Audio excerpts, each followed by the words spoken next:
Hello friends, good morning. നമ്മുടെ Kerala TV സീരിയലിലേക്ക് എല്ലാവർക്കും സ്വാഗതം. അങ്ങനെ നമ്മുടെ വക്കീൽ എല്ലാ കാര്യങ്ങളും ഉണ്ണിത്താൻ്റെ മുന്നിൽ വെച്ച് പറഞ്ഞിട്ടങ്ങ് പോയി. തമ്പിക്കിട്ടുള്ളൊരു പണിയായിട്ട് തന്നെ കൊടുത്തിട്ടാണ് പോയത്. ആ സമയത്ത് സക്കീർ ഹുസൈൻ വക്കീൽ അങ്ങ് പോവുകയും എന്തോ ഒരു വലിയ പണി പിന്നാലെ വരുന്നുണ്ട് എന്നുള്ള കാര്യം അവിടെ നിന്ന് ഈ ഉണ്ണിത്താൻ തമ്പിയോട് പറയാം. തമ്പി അന്നേരം അവിടെ നിന്ന് ഇതിനെപ്പറ്റി ഇങ്ങനെ ആലോചിക്കുക കേട്ടോ. എന്തൊക്കെയോ രഹസ്യങ്ങൾ ഇങ്ങനെ ഒളിഞ്ഞു കിടപ്പുണ്ടല്ലോ, അപ്പം അതിൻ്റെ ആ ഒരു ഇത്. അപ്പോൾ ഇതെല്ലാം കഴിഞ്ഞതിന് ശേഷം പിന്നെ അവിടെ വീട്ടിൽ ലച്ചുവിൻ്റെ നേർക്ക് അടുത്ത പ്രശ്നം വന്നിരിക്കുക. ലച്ചുവിനെ ആണെന്നുണ്ടെങ്കിൽ അങ്ങോട്ടും ഇങ്ങോട്ടും ഇട്ട് തട്ടിക്കളിക്കുക ഇവർ. അപ്പോൾ ഈ ബാഗ് എടുത്ത് കത്തിച്ച് കളയിക്കുക വേണ്ടെന്ന് പറഞ്ഞ് ലച്ചുവിനെ ഉപദ്രവിക്കുക. അപ്പോൾ നിന്നോട് ഞാൻ പറഞ്ഞിട്ടുള്ളതാണ്, മര്യാദയ്ക്ക് വീട്ടുപണി ചെയ്ത് ഈ വീട്ടിൽ നിൽക്കാൻ, നിനക്കത് പോരല്ലേ? മേനോൻ സാർ ആരാടി? നിന്റെ അച്ഛനോ? വിളിക്കുമ്പോൾ ഓടിച്ചെല്ലാനെന്ന് ചോദിച്ചുകൊണ്ട് ലച്ചുവിൻ്റെ ബാഗൊക്കെ എടുത്ത് ഇവളുമാരെടുത്ത് എറിഞ്ഞു. ആ തന്ത വിളിച്ചപ്പോൾ കൂടെ പോയിരുന്നെങ്കിലേ ബാക്കിയുള്ളവരുടെ ദുരിതം തീർന്നു കിട്ടിയേനെ എന്നൊക്കെ മുത്തശ്ശി ഇങ്ങനെ ലച്ചുവിനോട് പറയുക. അപ്പോൾ ലച്ചു ചെറിയമ്മയോട് പഠിക്കാൻ പോകാൻ പറഞ്ഞതേ അമ്മയാണെന്ന് നമ്മുടെ പൊന്നു അന്നേരം പറഞ്ഞു. പൊന്നു അത് പറയുന്നത് കേട്ടല്ലോ, ജാനകിയുടെ വാക്കും കേട്ടോ, വീണ്ടും ഇവള് കെട്ടി ഒരുങ്ങി ഇറങ്ങിയിരിക്കുന്നതെന്ന് പറഞ്ഞാൽ കൊച്ചിനെ അവിടെ ഇട്ട് കൊല്ലാക്കല കൊല്ലുക. ഈ വീട്ടിലുള്ളവരെ പട്ടിണിക്കിടാൻ അവള് നോക്കുന്നത്, ഈ പെണ്ണിനെ പഠിക്കാനാണെന്നും പറഞ്ഞു വിട്ടാലേ ബാക്കിയുള്ളവരുടെ കാര്യം കഷ്ടത്തിലാകുമല്ലോ എന്നൊക്കെ മുത്തശ്ശി പറയുന്നു. ഇവിടെയുള്ളവരെ അങ്ങനെ ഒരു പാഠം പഠിപ്പിക്കാമെന്നാ അവളുടെ മനസ്സിൽ. നിനക്ക് ഇവിടുന്ന് പോണോടി, പോകുന്നെങ്കിൽ ഈ വീട്ടിലേക്ക് തിരിച്ചു വരാതിരിക്കാൻ വേണം നീ പോകാനെന്ന് ലച്ചുവിനോട് ഈ തള്ളച്ചി പറയുന്നു കേട്ടോ. അങ്ങനെ ഒരു ആഗ്രഹം ഉണ്ടെങ്കിൽ നിനക്ക് പോകാം, പിന്നെ നിന്നെ ആരും തടയില്ല എന്നും പറഞ്ഞ് പാവത്തിനെ അവിടെ ഇട്ട് കൊല്ലാക്കല കൊല്ലുക. അതിന് ഇവള് പോയിട്ട് വേണ്ടേ അമ്മേ? മുത്തശ്ശി, ഈ സുഖമൊക്കെ ഇവൾക്ക് എവിടെ കിട്ടാനാണെന്നൊക്കെയാണ് അമൃത ചോദിക്കുന്നത്. ആ സമയത്ത് ദേ വാടി ഇങ്ങോട്ടെന്നും പറഞ്ഞ് അതിനെ പിടിച്ച് വലിച്ചു കൊണ്ടുപോവുകയാണ് ഈ തള്ള. ദേ നിന്റെ ഭാഗ്യം മണ്ണെണ്ണ ഒഴിച്ച് കത്തിക്കും, പറഞ്ഞേക്കാം, നിന്റെ സ്ഥാനം അടുക്കളയിലാണെന്നും പറഞ്ഞ് അതിനെ പിടിച്ച് വലിച്ചു കൊണ്ടുപോകുവാണ് തള്ളയും മോളും കൂടി. ഈ സമയത്ത് ലച്ചുവിൻ്റെ ബാഗ് പോയി പൊന്നു എടുത്തു കേട്ടോ. പൊന്നു എടുത്ത് ഇങ്ങനെ കയ്യിൽ പിടിച്ചുകൊണ്ട് നിൽക്കുക. ഇതെല്ലാം കഴിഞ്ഞതിന് ശേഷം പിന്നെ കാണിക്കുന്നത് നമ്മുടെ ലച്ചുവിൻ്റെ അച്ഛനും അതുപോലെ കൂട്ടുകാരനും കൂടെ അവിടെ നിന്ന് സംസാരിക്കുക. അപ്പോൾ ഇവരുടെ അടുത്തേക്ക് തമ്പി വരുന്നു. തമ്പി ഇവരെ കാണാൻ വന്നു കഴിഞ്ഞപ്പോൾ ദേ സാരത അവിടെ പോയി കിടക്കുമായിരുന്നു, എത്ര നേരമായി ഞങ്ങൾ ഇവിടെ വെയിറ്റ് ചെയ്ത് നിൽക്കുന്നതെന്ന് അറിയാവോ എന്ന് ലച്ചുവിൻ്റെ അച്ഛൻ തമ്പിയോട് ചോദിക്കണം.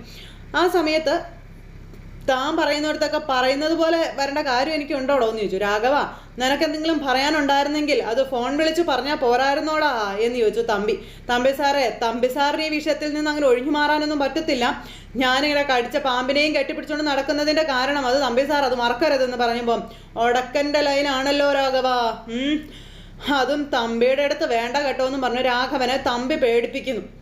നിന്റെ മോളെ ആ വീട്ടിൽ നിന്ന് ചാടിക്കാൻ എൻ്റെ മോളെ അവളെ കൊണ്ട് കഴിയാവുന്നതൊക്കെ ചെയ്തതാ. ആ പെണ്ണിനെ സംരക്ഷിക്കാൻ അവിടെ ആളുകളുള്ളപ്പോൾ അതിൽ കൂടുതൽ അവൾക്ക് ഇനി എന്ത് ചെയ്യാനാടാ പറ്റുന്നതെന്ന് ചോദിച്ചു. ഇപ്പോൾ ആ പെണ്ണിനെ പഠിക്കാൻ വിടുന്നില്ലേ? അവളുടെ ഇൻസ്റ്റിറ്റ്യൂട്ടിന് മുന്നിൽ ഞങ്ങൾ കാത്തു നിന്നിട്ടും അവളെ ആ വഴിക്ക് കണ്ടില്ലല്ലോ. അപ്പോൾ സൂര്യനാരായണൻ ഇന്നോ നാളെയോ എന്നും പറഞ്ഞ് ഹോസ്പിറ്റലിൽ മരിക്കാനായിട്ട് കിടക്കുക. വീട്ടിലെ ജോലികളും കാര്യങ്ങളും ചെയ്യാൻ ആരുമില്ല, അടുക്കളപ്പണിയൊക്കെ ചെയ്ത് ആ പെണ്ണ് വീട്ടിൽ തന്നെ നിൽക്കുകയാണെന്ന് പറഞ്ഞു തമ്പി. അതൊരു നല്ല അവസരമാണല്ലോ രാഘവ എന്ന് ഇയാൾ പറയണം. എന്ത് ചെയ്യാൻ? വീട്ടിൽ കയറി പെണ്ണിനെ പിടിച്ചുകൊണ്ട് പോകാനാണോ എന്ന് ചോദിക്കുമ്പോൾ വീട്ടിൽ ആളില്ലെങ്കിൽ എന്തുകൊണ്ടത് ആയിക്കൂടാ എന്ന് ചോദിക്കുമ്പോൾ രാഘവൻ പറഞ്ഞു, അത് പിന്നെ വിനായക, അത് റിസ്ക് ആയിട്ടുള്ള കാര്യമല്ലേ, റിസ്ക്കാ, നമുക്കത് വേണ്ട വിനായക എന്ന് പറഞ്ഞു. അപ്പം താനൊന്നും മിണ്ടാതിരിക്കടോ, എനിക്ക് കിട്ടിയ അടിക്ക് തിരിച്ചടി കൊടുക്കാതെ ഞാൻ പോവില്ലെന്നും പറഞ്ഞുകൊണ്ടായി രാഘവനോട് വിനായകൻ. ആ സമയത്ത് തമ്പി ഇതൊക്കെ കേട്ട് ആസ്വദിച്ചിങ്ങനെ അവിടെ നിൽക്കുവാണ്. നിങ്ങളുടെ മകൾ സഹായിച്ചാൽ ഞാൻ ആ വീട്ടിൽ കയറി ലച്ചുവിനെ പൊക്കിക്കൊണ്ട് പൊക്കോളാം, നിങ്ങൾ നിങ്ങളുടെ മകളോടൊന്ന് പറയാൻ പറഞ്ഞു. അപ്പം ശരി, ഞാൻ എൻ്റെ മോളോട് പറയാം. ദേ പിന്നെ രാഘവ, ഇത് നീയും ഞാനും തമ്മിലുള്ള അവസാനത്തെ ഇടപാടാണെന്നും അവസാന കാഴ്ചയാണെന്നും പറഞ്ഞു. വീട്ടിൽ കയറി നിനക്ക് നിന്റെ മോളെ കൊണ്ടുപോകാൻ കഴിഞ്ഞില്ലെങ്കിൽ പിന്നീട് എൻ്റെ സഹായം ചോദിച്ച് നീ എൻ്റെ മുന്നിൽ വന്നു പോയേക്കരുത് എന്ന് ഇയാൾ അങ്ങ് പറഞ്ഞും വെച്ചു. ഇയാൾക്ക് അഭിമാനം ഇല്ലെങ്കിലും എനിക്ക് അഭിമാനമുണ്ട്. വീട്ടിൽ കയറാൻ എനിക്കൊരു ചാൻസ് ഉണ്ടാക്കി തന്നാൽ പിന്നെ നിങ്ങളുടെ പിറകെ വിനായകൻ വരത്തില്ലെന്ന് പറഞ്ഞു വിനായകൻ തമ്പിയോട് പറഞ്ഞു. അങ്ങനെ ഇവർ ലച്ചുവിനെ തട്ടിക്കൊണ്ട് പോകുന്ന കാര്യങ്ങൾ അങ്ങോട്ടും ഇങ്ങോട്ടും സെറ്റാക്കി. ആ സമയത്ത് തമ്പി അങ്ങ് പോയി കഴിഞ്ഞപ്പോഴത്തേക്കും വിനായകനോട് രാഘവൻ ചോദിച്ചു, വീട്ടിൽ കയറി എന്ത് ചെയ്യാനാന്ന് ചോദിച്ചപ്പോൾ തനിക്ക് പേടിയില്ലേ ഞാൻ നിന്റെ വീട്ടിൽ കയറി നിന്നെ തീർക്കുമെന്ന്, അതല്ലേ നിന്റെ പേടി എന്നൊക്കെ ചോദിക്കുമ്പം വിനായകൻ എന്താ ചെയ്യാൻ പോകുന്നതെന്ന് സാക്ഷാൽ വിനായകന് പോലും അറിയില്ലെന്നും പറഞ്ഞ് വിനായകൻ ഇങ്ങനെ നിൽക്കുന്നു. ഇതേ സമയത്ത് ഹോസ്പിറ്റലിൽ കിടക്കുന്ന നമ്മുടെ സൂര്യയ്ക്ക് അവിടെ ഇരിക്കുന്ന നേഴ്സ് ഭക്ഷണമൊക്കെ ഇങ്ങനെ സ്പൂണിൽ കോരി കൊടുക്കുക. അപ്പോഴും അദ്ദേഹം ഇങ്ങനെ അവിടെ ഒരു ഇതായിട്ട് ഇങ്ങനെ കിടക്കുക കേട്ടോ. ഈ സമയത്താണ് തമ്പി അങ്ങോട്ടേക്ക് വരുന്നത്. തമ്പിയെ കണ്ടപ്പോൾ നേഴ്സ് ചോദിച്ചു ആരാണെന്ന്. അപ്പോൾ സിസ്റ്ററെ, സൂര്യയെ ഞാനൊന്ന് കണ്ടോട്ടെ. അപ്പോൾ പേഷ്യൻറ്റിൻ്റെ ആരാണെന്ന് അവർ ചോദിക്കുമ്പം സാറിനെ ഈ സമയത്ത് കാണാനൊന്നും പെർമിഷൻ ഇല്ലല്ലോ എന്നും പറഞ്ഞു. അപ്പോൾ എൻ്റെ മരുമകൻ്റെ അച്ഛനാ ഞാൻ ഡോക്ടർ സക്രയുടെ അനുവാദം വാങ്ങിച്ചിട്ടാണ് വന്നത്. അപ്പോൾ കൂടുതൽ സമയം പേഷ്യൻറ്റിനെ ഡിസ്റ്റർബ് ചെയ്യരുത് കേട്ടോ എന്ന് പറഞ്ഞാൽ നേഴ്സ് അങ്ങ് പോയി. തമ്പി അന്നേരം നമ്മുടെ സൂര്യയെ കളിയാക്കി ചിരിച്ചുകൊണ്ട് ആടി മുടി ഇങ്ങനെ നോക്കുവാണ് തളർന്നു കിടക്കുന്നതിനെ. എന്നിട്ട് അവൻ്റെ ഒരു ചിരിയുണ്ട്, ഒരാക്കിയ ഒരു ചിരി. അദ്ദേഹം ആണെങ്കിൽ ഇങ്ങനെ തല ഒരു സൈഡിലേക്ക് ചെരിച്ച് കണ്ണുകൾ കൊണ്ട് മാത്രം ഇവനെ നോക്കുവാണ്, കാരണം അല്ലാതെ ചലിക്കാൻ പറ്റത്തില്ലല്ലോ. തമ്പി അന്നേരം സൂര്യനാരായണ സൂര്യനാരായണ എന്നും പറഞ്ഞ് വിളിച്ച് അടുത്തേക്ക് ചെല്ലുന്നു. നിനക്കെന്നെ മനസ്സിലായോടാ? ഞാൻ ആരാണെന്ന് നിനക്ക് മനസ്സിലായോ? എടാ ഞാനാടാ, തമ്പിയാടാ, തമ്പി. പടനിലത്ത് തമ്പി, നിനക്ക് മനസ്സിലായില്ലേടാ എന്നൊക്കെ ചോദിച്ചു. അദ്ദേഹം അന്നേരം ഒന്നും മിണ്ട മേളോട്ട് നോക്കി തന്നെ ഇങ്ങനെ കിടക്കുക. ഞാൻ പറയുന്നത് വല്ലതും നീ കേൾക്കുന്നുണ്ടോടാ എന്നൊക്കെ ഇങ്ങനെ ചോദിക്കുന്നു. അപ്പോഴും അദ്ദേഹം ഒന്നും മിണ്ടുന്നില്ല. തമ്പി അന്നേരം എവിടെ കേൾക്കാൻ, എങ്ങനെ കേൾക്കാൻ, മൊത്തത്തിൽ തളർന്നങ്ങനെ അങ്ങ് കിടക്കുകയല്ലേ. ദൈവം വലിയവനാടാ സൂര്യ, വലിയവൻ. നിന്നെ ഇങ്ങനെ ഒരു അവസ്ഥയിൽ കാണാൻ കഴിയുമെന്ന് ഞാൻ ഒരിക്കലും കരുതിയതല്ല. ദൈവം അതിനുള്ളൊരു അവസരം എനിക്ക് തന്നില്ലേടാ സൂര്യ. എനിക്കിതങ്ങ് വല്ലാണ്ടങ്ങ് സുഖിച്ചടാ എന്നും പറഞ്ഞ് തമ്പി ഇങ്ങനെ സൂര്യയോട് പറയുക.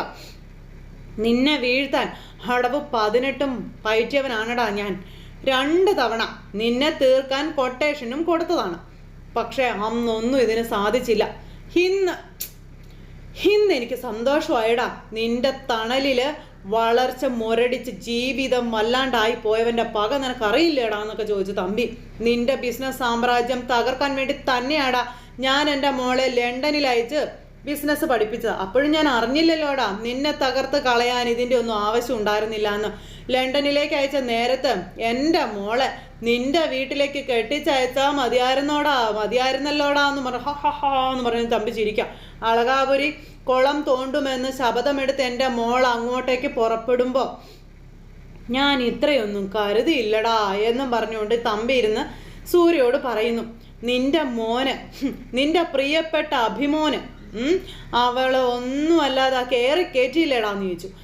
നിന്റെ ഉച്ചക്കിട്ടടിച്ച് നിന്നെ കിടക്കയിലിട്ടില്ലേടാന്ന് ചോദിച്ചു. അദ്ദേഹം ഒന്നും മിണ്ടുന്നില്ല. എടാ ദേ തമ്പിയുടെ മോളാടാ അവള്, തമ്പിയുടെ മോള്, പടനിലത്ത് തമ്പിയുടെ മോള്. നിന്റെ ഭാര്യ പോലും നിന്നെ കൈയൊഴിഞ്ഞ് കളഞ്ഞില്ലേടാ. അതാണടാ എൻ്റെ മോളുടെ മിടുക്ക്. എടാ നീ എന്തോന്നും മിണ്ടാത്ത? ഇതൊക്കെ നിനക്ക് കാത് തുറന്നു കേൾക്കാൻ പറ്റുന്ന ഒരു സമയത്ത് പറയാൻ വേണ്ടി തമ്പി മനസ്സിൽ കരുതി വെച്ച കാര്യങ്ങളാടാ എന്ന് പറഞ്ഞു. ഒന്നും അദ്ദേഹം മിണ്ടുന്നില്ല. എന്തു ചെയ്യാം, എനിക്കതിന് കഴിയാതെ പോയി, അതാണ് സംഭവിച്ചതെന്നൊക്കെ പറയണം. നീ ഇപ്പൊ ജീവച്ഛവമാണെങ്കിലും കുറച്ച് ജീവൻ ബാക്കി ഉള്ളത് കൊണ്ട് ഞാൻ എൻ്റെ സന്തോഷം ഒന്നങ്ങ് തീർക്കുകടാ എന്നൊക്കെ തമ്പി അങ്ങ് പറയുമ്പോഴും ഇദ്ദേഹം ഒന്നും മിണ്ടുന്നില്ല കേട്ടോ. ഇവിടെ വെച്ചെങ്കിലും എനിക്കിത് പറയണ്ടേടാ സൂര്യനാരായണ. അത് പറഞ്ഞില്ലെങ്കിൽ പിന്നെ എങ്ങനെയാടാ? അല്ലെങ്കിൽ തമ്പിക്ക് അത് വല്ലാത്തൊരു നഷ്ടബോധമായി പോകുകടാ എന്ന് പറഞ്ഞപ്പോഴും അദ്ദേഹത്തിൻ്റെ രക്തം തിളയ്ക്കുന്നുണ്ട്. പക്ഷെ അനങ്ങാൻ മേലാതെ കിടക്കുക. അപ്പം ശരി, എന്നാലേ ഇടയ്ക്കിടയ്ക്ക് ഞാൻ വന്ന് നിന്നെപ്പറ്റി അന്വേഷിച്ചോളാം. ഓക്കെ, നിന്റെ നെഞ്ചത്ത് വെക്കാൻ ഒരു വലിയ റീത്ത് ഞാൻ എപ്പോഴേ ഓർഡർ ചെയ്ത് വെച്ചിട്ടുണ്ടടാ. പടനിലത്ത് ഗ്രൂപ്പ്സ് എന്ന ആ റീത്ത് നിന്റെ നെഞ്ചത്ത് ഇങ്ങനെ ഇരിക്കുന്ന ആ ഒരു കാഴ്ച ഉണ്ടല്ലോ, എനിക്ക് പുളകത്തോടെ നിന്ന് കാണണം. അത് ഞാൻ കാണുവടാ മോനെ എന്നൊക്കെ പറഞ്ഞിട്ട് തമ്പി ഇങ്ങനെ ഇരിക്കാം. അതിനു വേണ്ടിയുള്ള കാത്തിരിപ്പാടാ എൻ്റേത്. നീ കിടന്നോ, നീ ധൈര്യമായിട്ട് കിടന്നോ, കാഹാലൻ്റെ വരവിനായിട്ട് നീ ഇവിടെ കിടന്നോളാൻ പറഞ്ഞ് തമ്പി അങ്ങ് ഇറങ്ങിപ്പോയി. അതും പറഞ്ഞ് തമ്പി പുറത്തേക്ക് ഇറങ്ങിക്കഴിഞ്ഞപ്പോൾ നമ്മുടെ അമൽ അവിടെ നിന്ന് ഫോണിൽ സംസാരിക്കുക. അപ്പോൾ ഇനിയിപ്പോൾ ഡോക്ടർ അച്ഛനെ കണ്ട് സംസാരിച്ചിട്ട് പോയതേ ഉള്ളൂ, ഞാൻ പിന്നീട് വിളിക്കാമെന്ന് പറഞ്ഞ് അമൽ ഫോണിൽ സംസാരിക്കുന്നതും കേട്ടുകൊണ്ടും കണ്ടുകൊണ്ടുമാണ് ഈ തമ്പി അമലിൻ്റെ അടുത്തേക്ക് വരുന്നത്.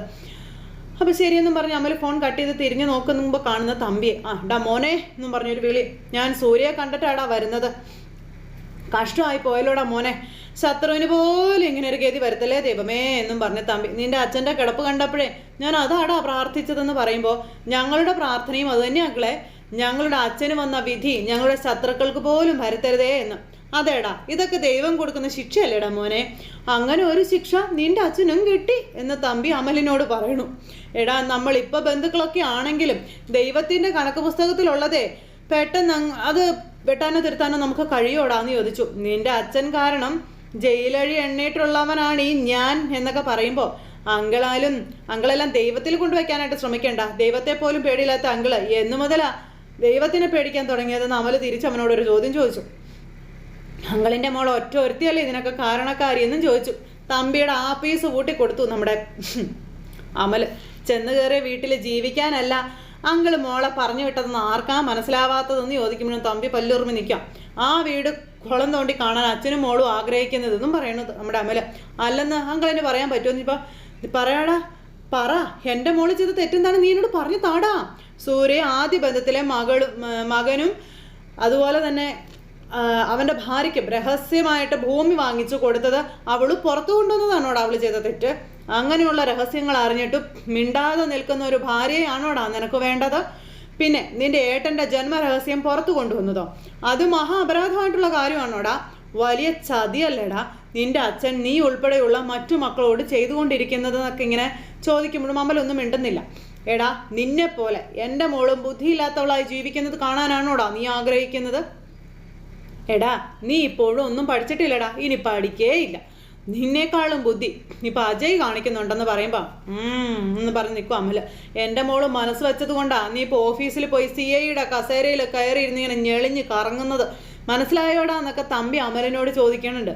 അവളത് വാങ്ങിച്ചു തന്നില്ലായിരുന്നെങ്കിലേ അളകാപുരിയിലെ വീട്ടുപണിയും ചെയ്ത് നിന്റെ ജന്മം തീർന്നു പോയേനെന്നൊക്കെയാണ് തമ്പി അമലിനോട് പറയണത്. എന്താ എൻ്റെ മരുമോനിപ്പം മറുപടിയൊന്നും ഇല്ലേ? എടാ, നീ പാഠം പഠിക്കണമെന്നുണ്ടെങ്കിൽ നീ ഇനിയും കുറച്ചുകൂടി അനുഭവിക്കാനുണ്ടെന്ന് തമ്പി പറയുന്നത് കേട്ടപ്പം ഞാനിരിക്കുന്ന CEO കസേര സൂര്യപ്രഭ ഓർഗനൈസേഷൻ്റെതാ, അല്ലാതെ അങ്കിൾ എനിക്ക് സ്ത്രീധനായിട്ട് തന്നതൊന്നും അല്ലല്ലോ, ആണോന്ന് ചോദിച്ചു. അപ്പോൾ തമ്പിയുടെ വായടഞ്ഞു. ഞാൻ പഠിച്ച പാഠം സ്നേഹത്തിൻ്റെതാണെന്നും പഠിച്ച സിലബസ് മാറ്റി വിദ്വേഷത്തിൻ്റെ പാഠം പഠിക്കാൻ ഞാൻ എന്തായാലും ഇപ്പോൾ തൽക്കാലം ഉദ്ദേശിക്കുന്നില്ല. പിന്നെ അങ്കിൾ എന്തിനു വേണ്ടിയാണ് ഇങ്ങോട്ട് വന്നതെങ്കിലും വന്നതിൽ എനിക്ക് സന്തോഷമുണ്ട്. പിന്നെ ശരി അങ്കിളെ, സന്തോഷത്തോടെ സ്ഥലം വിടാൻ നോക്കാൻ പറഞ്ഞു. അങ്ങനെ അമല് തമ്പി ആട്ടി ഓടിച്ചിട്ട് അമൽ അങ്ങ് പോയി. എൻ്റെ പൊന്നെ, എൻ്റെ മോൾക്കൊരു നല്ല ജീവിതം ഉണ്ടായി കാണാൻ എനിക്ക് കഴിയുമെന്ന് തോന്നണില്ലെന്നും പറഞ്ഞ് തമ്പി ഇങ്ങനെ നിൽക്കുക. പാഴ് ജന്മം എന്നും പറഞ്ഞ് തമ്പി എഴുന്നിട്ട് അവിടെ നിന്ന് അങ്ങ് പോയിട്ടാ. അത് കഴിഞ്ഞ് പിന്നെ കാണിക്കുന്ന നിരഞ്ജനയാണ്. നിരഞ്ജന ഇങ്ങനെ ഫോണിൽ സംസാരിക്കുക. അപ്പോഴേക്കും അമ്മ അങ്ങോട്ടേക്ക് വന്നു, അതായത് നിരഞ്ജനയുടെ അമ്മ. അപ്പോൾ നീ ആരെയും വിളിക്കുന്നതെന്ന് ചോദിച്ചു. അപ്പോൾ ഞാൻ അജയ്യെ വിളിക്കുന്നത്, അജയ് ഫോൺ എടുക്കുന്നില്ലെന്ന് പറയുന്നത് കേട്ടപ്പോൾ അവൻ ചിലപ്പോൾ കോടതിയിലായിരിക്കുമെന്ന് അമ്മ മോളോട് പറയുകയും ചെയ്തു. അവൻ്റെ അവസ്ഥയെ നീ നോക്കണ്ടേ എന്നൊക്കെ പറഞ്ഞെന്ന് കേട്ടപ്പം അജയ് കോടതിയിലേക്കൊന്നും അല്ലമ്മേ പോയതെന്ന് നിരഞ്ജന പറയാം. പിന്നെ എങ്ങോട്ടാ? അജയുടെ കാര്യം അത് അജയ്ക്ക് മാത്രമേ അറിയുള്ളൂ എന്ന് പറഞ്ഞു. മോളെ, ശരിക്കും എന്താ അജയ് ഹോസ്പിറ്റലിൽ പോയി അച്ഛൻ്റെ കൂടെ നിൽക്കാത്തത്? അച്ഛൻ്റെ പ്രീതി പിടിച്ചു പറ്റാനെങ്കിലും പറ്റിയ സമയമായിരുന്നില്ലേ ഇപ്പോൾ വന്നിരുന്നതെന്ന് ചോദിച്ചപ്പം അമ്മേ, അജയുടെ മനസ്സിലുള്ളതൊന്നും എന്താണെന്നൊന്നും എനിക്കറിയില്ല. എൻ്റെ സ്നേഹം അജയ് തിരിച്ചറിഞ്ഞിട്ടുണ്ടോ എന്ന് പോലും ഇപ്പം എനിക്ക് സംശയമുണ്ട് എന്ന് നിരഞ്ജന പറയാം. നീ ആദ്യം ചില കാര്യങ്ങൾ പറഞ്ഞപ്പോൾ ഞാനത് കാര്യമായിട്ടൊന്നും കരുതിയിരുന്നില്ല. നിങ്ങളുടെ ജീവിതം ഇത് എങ്ങോട്ടാണ് മോളെ പോകുന്നത്, എനിക്കൊന്നും മനസ്സിലാകുന്നില്ല എന്ന് പറഞ്ഞപ്പോൾ എനിക്കറിയില്ലമ്മേ, എനിക്കൊന്നും മനസ്സിലാകുന്നുമില്ല. എന്നെ ഏറ്റവും കൂടുതൽ വേദനിപ്പിക്കുന്നത് അജയ് അപർണയുടെ കൈകളിലെ കളിപ്പാവയാകുന്നതാണെന്ന് പറയുന്നത് കേട്ടപ്പോൾ ദൈവമേ, അവനെ ആഗ്രഹിച്ച പെണ്ണല്ലേ എന്ന് ചോദിച്ചു അമ്മ മോളോട്. അവർ തമ്മിൽ കാണാറും സംസാരിക്കാറും ഒക്കെ ഉണ്ടോയെന്ന് ചോദിക്കുമ്പോൾ എൻ്റെ അമ്മ, വീട്ടിലിപ്പോൾ അജയ് എന്നോട് സംസാരിക്കുന്നതിനേക്കാൾ കൂടുതൽ അപർണയോടാണ് സംസാരിക്കുന്നതെന്നുള്ള കാര്യം നിരഞ്ജന പറയാം. അവർ തമ്മിൽ പഴയ ഇഷ്ടങ്ങളൊന്നും ഇല്ലല്ലോ അല്ലേ എന്നൊക്കെ ചോദിച്ചപ്പോൾ അജയെ സംബന്ധിച്ച് അങ്ങനെ ഒന്നും ഇല്ലെന്ന് തന്നെയാണ് എൻ്റെ വിശ്വാസം. പക്ഷേ അപർണ ശ്രമിക്കുന്നത് അവളും അജയുമായിട്ട് അടുപ്പത്തിലാണെന്ന് വരുത്തി തീർക്കാനാണെന്നും ആ ഒരു ഇതും നമ്മുടെ നിരഞ്ജന പറഞ്ഞു. അപ്പോൾ എന്തിനാണെന്ന് അമ്മ ചോദിച്ചപ്പോൾ എന്നെ വേദനിപ്പിക്കാനല്ലാതെ വേറെന്തിനാ അമ്മയെന്ന് മകള്. പകയുടെ കനൽ അടങ്ങാത്ത പെണ്ണ അപർണ, അവൾ ചെയ്തു കൂട്ടുന്നത് എന്തൊക്കെയാണെന്ന് അമ്മയ്ക്ക് അറിയുമെന്ന് ചോദിച്ചു. അപ്പോൾ അങ്ങനെ അവളെ വിവാഹം കഴിച്ചു എന്നുള്ളതിൻ്റെ യാതൊരു ഭാവവും ഇല്ലാത്ത രീതിയിലാണ് അമൽ ഇപ്പോഴും ജീവിതം മുന്നോട്ട് കൊണ്ടുപോകുന്നതെന്നും പറഞ്ഞ് അളകാപുരിയിലെ കാര്യങ്ങളൊക്കെ നമ്മുടെ നിരഞ്ജന അമ്മയോട് പറയാം. നീ പറഞ്ഞതൊക്കെ ചേർത്ത് വായിക്കുമ്പോൾ ആ വീട്ടിലെ അന്തരീക്ഷം ആകെ കലങ്ങി മറിഞ്ഞിരിക്കുകയാണെന്ന് അമ്മ, നീ അതുകൂടി മനസ്സിലാക്കി വേണം മുന്നോട്ട് പോകാനെന്നും അമ്മ മകൾക്ക് ഉപദേശിച്ചു കൊടുക്കുന്നു. ഒരു സുപ്രഭാതത്തിലെ അബിക്കും ഭാര്യയ്ക്കും അച്ഛൻ സ്വത്ത് എഴുതി വെച്ച വിവരം പുറത്തുപോയില്ലേ. ആ അടുത്ത നാൾ അബി പ്രഭച്ചിക്ക് വളർത്തുമകനാണെന്ന് അറിയുക. അങ്ങനെ ഓരോരോ പൊട്ടിത്തെറികളായിരുന്നില്ലേ എന്ന് ചോദിച്ചു. ഇനി അങ്ങോട്ടേക്ക് ജീവിതത്തിൽ വലിയ എതിർപ്പുകൾ നേരിടേണ്ടി വന്നാൽ നീ പ്രതികരിക്കണമെന്ന് പറഞ്ഞു. അപ്പോൾ ഞാൻ എന്താ അമ്മേ ചെയ്യേണ്ടത്? ജാനിയടുത്തിയെ ശത്രുപക്ഷത്ത് കാണണമെന്ന് ചോദിച്ചു നിരഞ്ജന അമ്മയോട്. ഇല്ലമ്മേ, ഏത് സ്വർഗം ലഭിക്കാൻ വേണ്ടിയിട്ടാണെങ്കിലും ഞാൻ അത് ഒരിക്കലും ചെയ്യില്ല എന്ന് നിരഞ്ജന അമ്മയോട് പറയുക. കാരണം ജാനകി ചേച്ചി തന്നൊരു ജീവിതം എനിക്കിത്, ഇനി ഞാൻ ആഗ്രഹിച്ച ജീവിതം എനിക്ക് കിട്ടിയില്ലെങ്കിൽ പോലും ഞാനത് ചെയ്യില്ല എന്ന് നിരഞ്ജന പറയുന്നു. നിരഞ്ജന അങ്ങനെ ആ ഒരു തീരുമാനത്തിൽ അവിടെ നിൽക്കുക. ഇതെല്ലാം കഴിഞ്ഞതിന് ശേഷം പിന്നെ കാണിക്കുന്നത് അപർണ അവിടെ നിന്ന് ഫോൺ വിളിക്കുക. അതും ലച്ചുവാണ് ഇവിടുത്തെ പണിയൊക്കെ ചെയ്യുന്നതെന്നും പറഞ്ഞു. അപ്പോഴാണ് നമ്മുടെ പൊന്നു അതിൽ നടക്കുന്നത് ഇവള് കാണുന്നത്. 2ാം നിലയിൽ നിന്ന് കാണുക കേട്ടോ. പാവം പൊന്നു ആ മുറ്റത്തോടെ പൂ പറിക്കുന്നതും ഇതിലേക്ക് നടക്കുന്നതും. അപ്പോഴേക്കും അപർണയുടെ മനസ്സിലേക്ക് ക്രൂരതയുടെ മുട്ടിട്ട് വന്നു കഴിഞ്ഞിരിക്കുന്നു. അങ്ങനെ കുഞ്ഞിനെ നോക്കിക്കൊണ്ട് അവളെ ഇങ്ങനെ നിൽക്കുക. അതാണെങ്കിൽ പൂവും പറിച്ച് അങ്ങോട്ട് പോവുകയും ചെയ്തു. ഈ പെണ്ണിനിട്ടൊരു പണി കൊടുക്കണമെന്നുള്ള രീതിയിൽ ഈ അപർണ പിശാച് അവിടെ നിൽക്കുവാണ്. ഇത് കഴിഞ്ഞതിന് ശേഷം പിന്നെ കാണിക്കുന്നത് സൂര്യ കേട്ടോ. സൂര്യ ഇങ്ങനെ കിടക്കുന്നു. നേഴ്സ് വന്ന് സൂര്യയുടെ കാര്യങ്ങളൊക്കെ നോക്കുന്നു. സൂര്യ മയക്കത്തിലാണ്. ആ സമയത്ത് അഭി അടുത്ത് വന്നു. അച്ഛാ അച്ഛാ എന്ന് പറഞ്ഞ് വിളിച്ചു. അപ്പോൾ പതുക്കെ സൂര്യ കണ്ണ് തുറന്നു. അച്ഛാ, ആ പറയടാ മോനെ, എന്താടാ എന്നിങ്ങനെ ചോദിക്കുന്നു. ഡോക്ടർ ഇന്ന് എന്നോട് സംസാരിച്ചിരുന്നു അച്ഛാ. അച്ഛന് ആത്മവിശ്വാസത്തോടെ ഇരുന്നാൽ പെട്ടെന്ന് ഇപ്പോഴത്തെ അവസ്ഥയിൽ മാറ്റം ഉണ്ടാകുമെന്ന് ഡോക്ടർ എന്നോട് പറഞ്ഞു എന്നുള്ള കാര്യം അഭി ഇങ്ങനെ പറയുക നമ്മുടെ സൂര്യയോട്. അത് കേട്ട് സൂര്യ ഇങ്ങനെ കിടക്കുന്നിടത്ത് ഇന്നത്തെ കഥ അവസാനിച്ചു. അപ്പോൾ എല്ലാവരും കാത്തിരുന്ന് കാണണേ. എല്ലാവർക്കും നല്ലൊരു ദിവസം ആശംസിക്കാം കേട്ടോ. നന്ദി.